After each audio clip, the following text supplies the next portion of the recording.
The Lucifer Effect by Zimbardo. Picture this. It's a peaceful Sunday morning, sunshine streaming through your windows, maybe church bells chiming in the distance. You're lounging at home, lost in a good book, or just daydreaming about the week ahead. Then suddenly, the scream of a police siren shatters the silence right outside your door. You peek through the curtain and see flashing lights. A police cruiser. Right there. An officer walks up, knocks hard, and when you open up, he reads your name like he's checking off a grocery list. You're under arrest for armed robbery. Your neighbors? Yeah, they're already gathering on their lawns, phones out, whispering. You try to explain this has to be some kind of mix-up, but it doesn't matter. Before you know it, you're being searched, handcuffed, and pushed into the back of that squad car.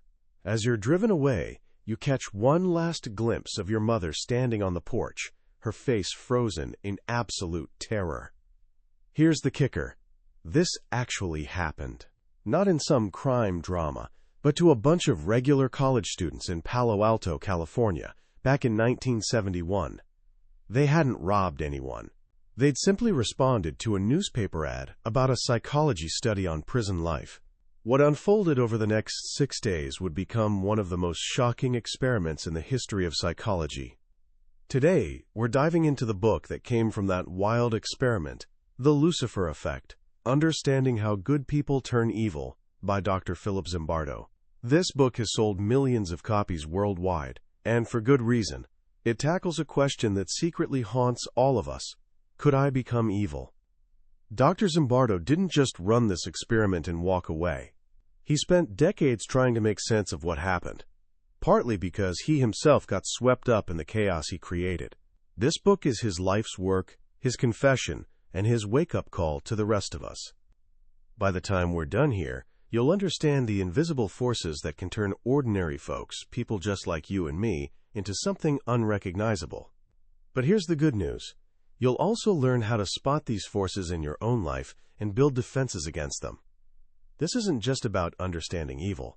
It's about discovering your inner hero and making sure you're standing on the right side when it really counts. So let's jump in and see what really went down in that basement prison at Stanford University. It all started with a question that kept nagging at a young professor named Zimbardo. Growing up in the rough streets of the South Bronx, he'd watched good kids he knew personally end up doing terrible things. He saw how poverty, power dynamics, and peer pressure could warp someone's character. Later, as a professor at Stanford in sunny Palo Alto, he noticed the opposite. People seemed almost obsessively well-behaved. He decided to test this with a simple field experiment. He abandoned a car with its hood up in the Bronx. Within minutes, people were stripping it for parts. Within days, it was completely trashed. Then he abandoned a similar car in Palo Alto. For an entire week, nobody touched it. When it rained, someone even kindly closed the hood to protect the engine. This stark difference crystallized a powerful idea. Maybe good and evil aren't about who we are, but where we are. This is what he called situational power. Zimbardo decided to test this theory by creating the most extreme situation imaginable, a prison. He placed an ad in the local paper. Male college students needed for psychological study of prison life, $15 per day for 1 to 2 weeks. Over 100 young men applied. His team carefully screened them, weeding out anyone with psychological issues, medical problems, or any history of crime or drug use. The final 24 volunteers were perfectly normal, healthy, intelligent, middle-class guys who were basically indistinguishable from each other. Then came the coin flip that changed everything. Each volunteer was randomly assigned to be either a prisoner or a guard, pure chance. A guy who became a guard could just as easily have been a prisoner, and vice versa. Nobody wanted to be a guard. Nobody had committed any real crime. They were all identical at the start. The guards arrived a day early. They got simple khaki uniforms, mirrored sunglasses that hid their eyes, and wooden batons, symbols of power. Zimbardo gave them one basic instruction: maintain law and order. But he was clear about one thing. Absolutely no physical violence against the prisoners. Then, on that quiet Sunday morning, the experiment kicked off with those terrifying surprise arrests. The Palo Alto Police Department actually helped out. The prisoners were picked up at their homes, charged with felonies, handcuffed, and taken to a real police station for booking. They were fingerprinted, stuck in a holding cell, blindfolded. One by one, they were brought to the Stanford County Jail, a mock prison Zimbardo's team had constructed in the basement of the psychology building. This is where the transformation began. As each prisoner arrived, he was stripped naked, sprayed with a delousing solution, and forced to stand alone and humiliated. Personal belongings? Gone. They got a rough, smock-like dress with a number on it, no underwear. A nylon stocking was pulled over their hair, and a heavy chain was locked around one ankle, a constant physical reminder that they were imprisoned. From that moment, they weren't John or Mark or Dave anymore. They were numbers. The guards started out awkward, not quite sure how to act. But they quickly got into it. They forced the prisoners into, quote, counts, waking them up in the middle of the night with shrieking whistles to recite their numbers over and over. Mess up or don't shout loud enough. Everyone did push-ups. Simple punishment that quickly became a favorite control tactic. The prisoners, thinking it was still just a game, giggled and didn't take it seriously. This infuriated the guards. They felt disrespected.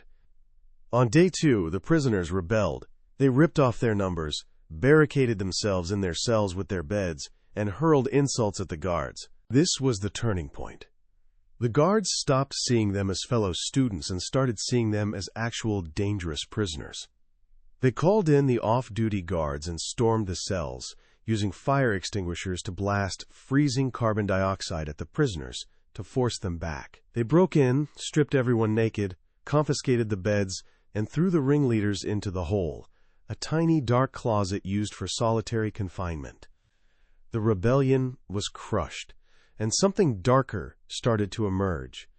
The guards set up a system of privilege and punishment. One cell became the good cell. Prisoners there got their beds and blankets back and could wash and brush their teeth. The other cells were bad cells, where prisoners were punished. Classic divide-and-conquer strategy, breaking the prisoners. Unity by turning them against each other. The creativity of the cruelty escalated. Counts turned into hours-long humiliation rituals. Guards made prisoners do jumping jacks or push-ups for no reason. One guard, nicknamed John Wayne by the prisoners, seemed to genuinely enjoy his power. He'd make them sing their numbers, mock them for being off-key, and punish them for not smiling at his jokes.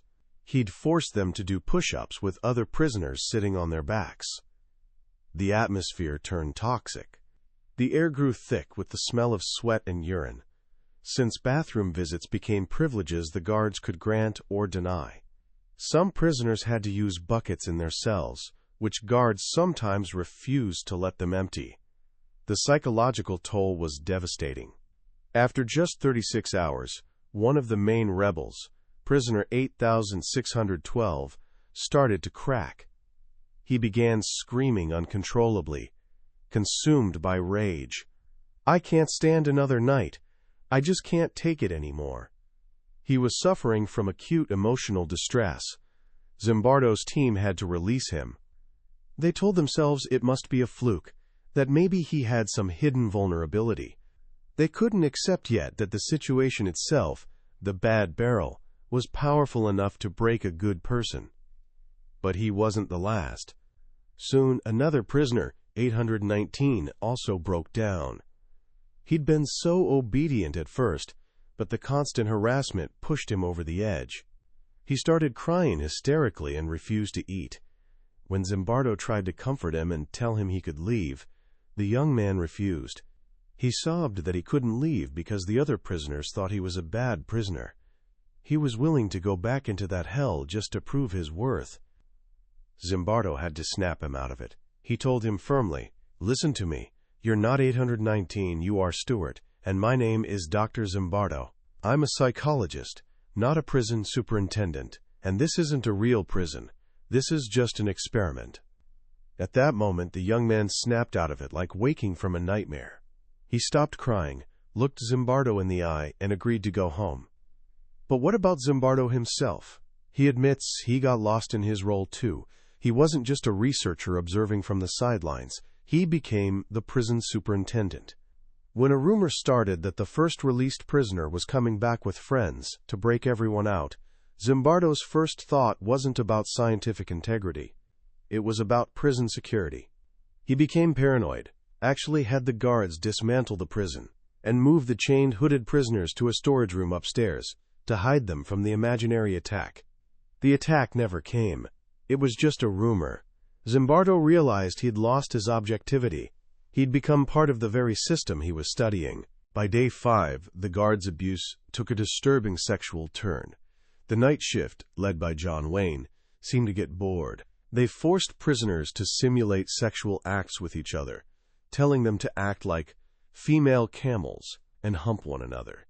The line between role-play and psychological torture had completely dissolved. What finally ended the experiment was an outsider, someone not part of the system. Christina Maslach, a young psychologist Zimbardo was dating, came to observe. She saw prisoners being marched to the bathroom, chained together, bags over their heads, guards yelling at them. She was horrified. That evening, she confronted him. Zimbardo remembers her words vividly. "What you are doing to those boys is a terrible thing." He got defensive at first, trying to explain the scientific importance. But she wouldn't back down. She held up a mirror, and for the first time, he saw the reality not as a researcher or superintendent, but as a human being. He saw the suffering he was responsible for. The next morning, on only the 6th day of a planned 2-week experiment, Philip Zimbardo shut down the Stanford prison experiment. So what are the lessons? What is the Lucifer Effect?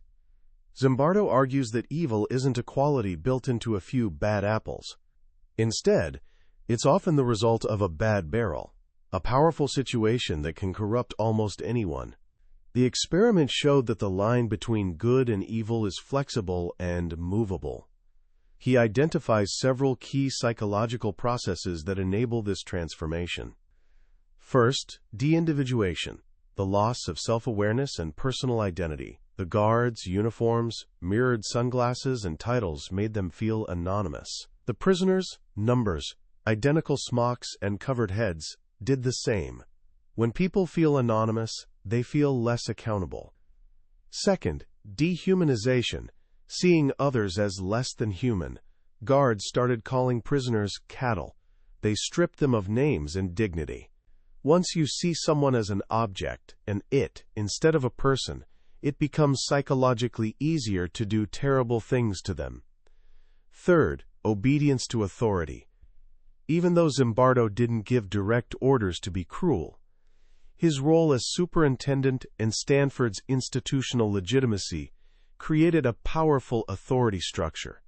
Guards felt they had permission to do whatever was necessary.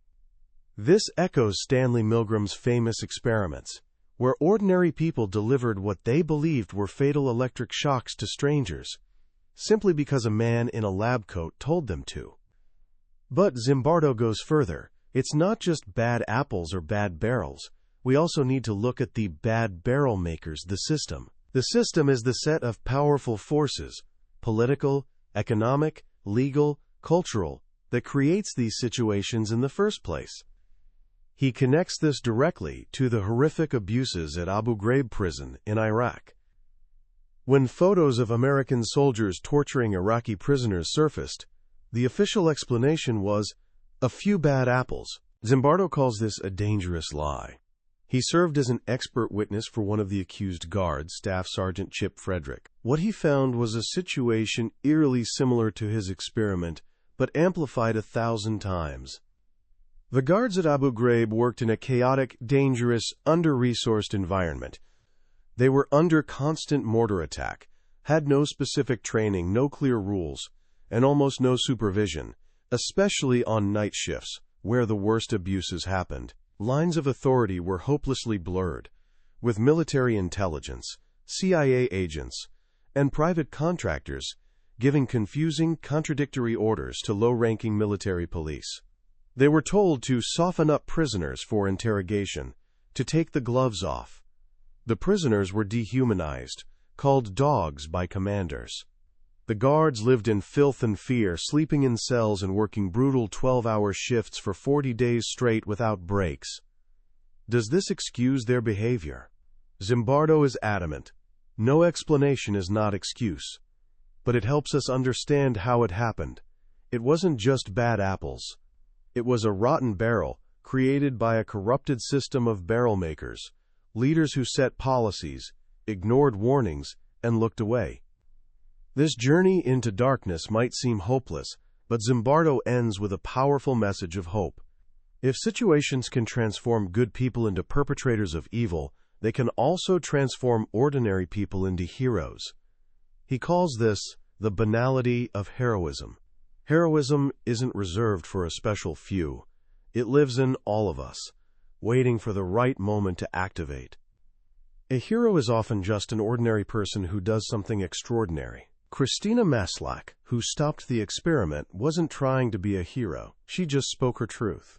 Joe Darby, the young soldier who blew the whistle on Abu Ghraib, was terrified of being labeled a rat, but his conscience wouldn't let him stay silent. The anonymous tank man who stood alone before tanks in Tiananmen Square was an ordinary citizen who, in one moment, became a global symbol of defiance. Heroism, Zimbardo argues, often begins with simple dissent, refusing to go along, questioning unjust authority, or speaking up when others are silent. He offers a 10-step program for resisting unwanted influence. It starts with simple things like learning to say, "I made a mistake," to break the cycle of rationalization. It involves being mindful and aware of how situations affect you, instead of running on autopilot. It's about taking personal responsibility and refusing to let others diffuse it. And it's about staying vigilant against the language and frames used to justify harmful actions. Ultimately, the Lucifer Effect isn't just about the darkness we're capable of. It's a powerful call to action. It teaches us that the world isn't divided into good people and bad people. It's divided into those who understand the power of situations and those who don't. By understanding these forces, we arm ourselves against them. We learn to recognize subtle pressures, excuses, and justifications. We learn to question authority, trust our moral compass, and find courage to act when others won't. The line between good and evil is one we walk every day, and the choice of which side we stand on is, ultimately, our own. What a journey. The Lucifer Effect is one of those rare books that genuinely changes how you see the world. It's uncomfortable, challenging, but profoundly important. For me, the most powerful lesson isn't just that situations can make good people do bad things, but that we're often completely blind to these forces while we're experiencing them. Think about your own life. Remember high school? The pressure to fit in, to be part of the cool crowd, can be overwhelming. It makes you laugh at jokes you don't find funny, or stay quiet when someone's being picked on. That's the Lucifer Effect in miniature. The desire to belong, a fundamentally good human need, gets twisted by the situation into making us complicit in small cruelties. Or consider the workplace. Pressure to meet deadlines or hit sales targets can lead people to cut corners, bend rules. They justify it saying everyone does it, or it's just what you have to do to succeed. That's the system creating a bad barrel, where good people start rationalizing unethical behavior. This book forces us to be more humble. It asks us to stop pointing fingers and judging from a distance, and start examining the situations and systems shaping behavior, theirs and ours. It's not about letting people off the hook. It's about understanding root causes so we can create better systems that bring out the best in people, not the worst. So how can we apply this starting today? Here are a few simple but powerful actions. First, practice the pause. Next time you feel strong group pressure to go along with something that doesn't feel right, just pause. Take a breath. Ask yourself, would I do this if I were completely alone? That small moment of mindfulness can break the spell and reconnect you with your values. Second, champion individuality, yours and others. Make it a habit to learn and use people's names. Look them in the eye. Ask them about themselves. When you treat someone as a unique individual, it's much harder to dehumanize them. And when you assert your own individuality, you remind yourself and others that you're not just a role or number. You're a person, responsible for your choices. Finally, embrace the idea of the banal hero. Heroism doesn't always mean running into burning buildings. Sometimes it's small, quiet acts of courage. Speaking up against an unfair comment. Offering help to someone struggling when no one else does. Choosing kindness when the situation pushes toward cruelty. Look for one small opportunity today to be that person. Don't wait for a crisis. Training for heroism starts now, in everyday moments. That was a summary of The Lucifer Effect by Philip Zimbardo. We've explored the core ideas, but honestly, a summary only scratches the surface. The real power lies in the detailed, day-by-day account and the chilling personal testimonies. It's in the quiet moments, when a story or simple phrase hits you unexpectedly. This summary helps you decide if this profound book is worth your time. If anything we've discussed today made you think or made you uncomfortable, grab a copy. Reading it isn't just learning, it's an experience that can genuinely change how you see yourself and the world. You'll find a link in the description. Also, if you found this journey valuable, please hit that like button and subscribe. That way you won't miss our next exploration into another life-changing book. Let's keep learning and growing together.